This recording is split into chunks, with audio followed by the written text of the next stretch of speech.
আচ্ছা, এখানে আরেকটু অংশ অ্যাড করতে চাচ্ছিলাম যে আমাদের হোটেল দেখতে যে একটু দেরি হয়ে গিয়েছিল। সো এই হলো দুইটা হোটেল, এই হলো রিসেপশন, এখানে সাফিসিয়েন্ট স্পেস এবং এখানে কিন্তু ইন কেস দেরি হয়ে গেলে আমরা এখান থেকে নেমেই নামাজেও দাঁড়ায় যেতে পারবো। ওই পাশে দাও, পুরুষ নাই এখানে। সো আমরা নামাজ পড়ে নিতে পারবো, আমরা নামাজে দাঁড়ায় যাচ্ছি ইনশাল্লাহ হারাম শরীফ। আমরা নামাজে দাঁড়িয়েছিলাম, আলহামদুলিল্লাহ নামাজটা শেষ করলাম, জানাজাও করলাম, এখন আবার আমরা করছি। সো আমাদের হোটেলের নামটা শেয়ার করি না, আসলে ভিতর থেকে শুরু করেছিলাম।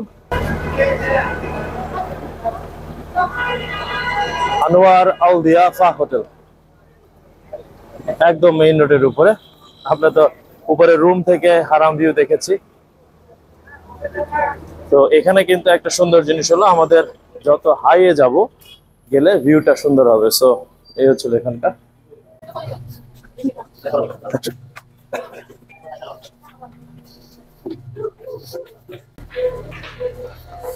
লাগেজ রাখারও সুব্যবস্থা আছে, সো দ্যাট যদি আগে পরে প্লেনের সময়ের জন্য দুইটা আলাদা সেকশন।